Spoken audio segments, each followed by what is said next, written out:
సాకల్యంగా అన్ని చర్చించడానికి సిద్ధంగా ఉందన్నారు అధ్యక్ష. మరి హౌస్లో అధికార పక్షం ఇక్కడ ప్రధాన ప్రతిపక్షంగా ఉన్నాం. తప్పకుండా ముగ్గురు నలుగురికి అవకాశం ఇవ్వాలని ముందుగా నేను కోరుతా ఉన్నాను. మా తలసాని శ్రీనివాస్ యాదవ్ గారు రెడీగా ఉన్నారు, పల్లా రాజేశ్వర రెడ్డి గారు రెడీగా ఉన్నారు, ఇంకా చాలా సభ్యులు రెడీగా ఉన్నారు. దయచేసి అవకాశం ఇవ్వాలని నేను కోరుతా ఉన్నాను.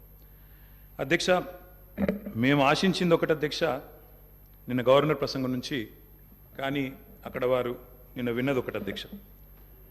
గవర్నర్ ప్రసంగం పూర్తిగా అసత్యాలు, అభూత కల్పనలు, తప్పుల తడక అని చెప్పడానికి నేను బాధపడతా ఉన్నా. ఇట్లాంటి గవర్నర్ ప్రసంగం వినడానికి ఒక సభ్యుడిగా సిగ్గుపడతా ఉన్నా అధ్యక్ష. ఎందుకంటే ఇంత దారుణమైన అపసవ్యపు ప్రసంగం ఇదివరకు రాష్ట్ర శాసనసభ చరిత్రలో రెండు కూడా విని ఉండవు అధ్యక్ష.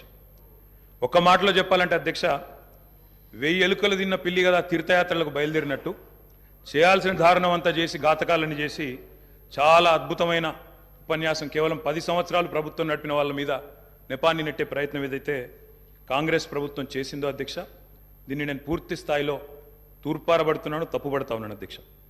అధ్యక్ష, ఈ దారుణమైన గవర్నర్ గారి ప్రసంగం చూసిన తర్వాత, గవర్నర్ గారి దారుణమైన ప్రసంగం చూసిన తర్వాత కాంగ్రెస్ పరిపాలనలో రాష్ట్ర భవిష్యత్తు రాబోయే 5 ఏళ్ళు ఎట్లా ఉండబోతుందో చాలా స్పష్టంగా నిన్న పూర్తి స్థాయిలో మాకు అర్థమైంది అధ్యక్ష, రాష్ట్ర ప్రజలకు కూడా అర్థమైందని నేను అనుకుంటా ఉన్నా అధ్యక్ష. అయినప్పటికీ వాస్తవాలు, ప్రధాన ప్రతిపక్షంగా వాస్తవాలు ప్రజల ముందు పెట్టాల్సిన బాధ్యత మా ముందు ఉంది అధ్యక్ష. కాబట్టి తప్పకుండా అవన్నీ కూడా చెప్తాను అధ్యక్ష.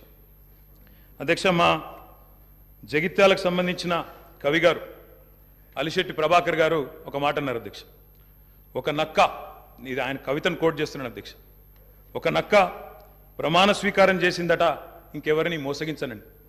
ఒక పులి పశ్చాత్తాపం ప్రకటించిందట తోటి జంతువుల్ని సంహరించినందుకు. అట్లా ఉంది అధ్యక్ష. ఒక మాటలో చెప్పాలంటే ఈ గవర్నర్ గారి ప్రసంగం అదే రకంగా అనిపించింది తప్ప అందులో అసత్యాలు, సత్యదూరమైన మాటలు తప్ప వాస్తవాలు మాత్రం ఒక్కటి కూడా లేదు అధ్యక్ష. అధ్యక్ష, నిన్న చాలాసార్లు ప్రస్తావన చేసినారు గత ప్రభుత్వం అంటూ. అక్కడున్నా, అక్కడ ఉన్నా, ఇక్కడ ఉన్నా, ఎక్కడ ఉన్నా అధ్యక్ష మేము ప్రజాపక్షమే. తప్పకుండా తెలంగాణకు ఎన్నటికీ స్వపక్షమే, కాంగ్రెస్ ప్రభుత్వానికి ఎన్నటికైనా విపక్షమే అధ్యక్ష. తప్పకుండా ప్రజల తరపున గొంతు విప్పుతాం. అందుకే గతంలోని వారి పరిపాలన ఎట్లా ఉందో ఒక్కసారి తప్పకుండా అద్దం చూపెట్టవలసిన బాధ్యత ప్రధాన ప్రతిపక్షంగా మా మీదనే ఉంది అధ్యక్ష. అధ్యక్ష, ఎట్లుండే అధ్యక్ష 2014 ముందు తెలంగాణ ఘనత వహించిన వీరి ప్రభుత్వంలో ఎట్లుండే అధ్యక్ష? పడావుబడ్డ భూములు, పాడుబడ్డ ఇండ్లు, ఆకలి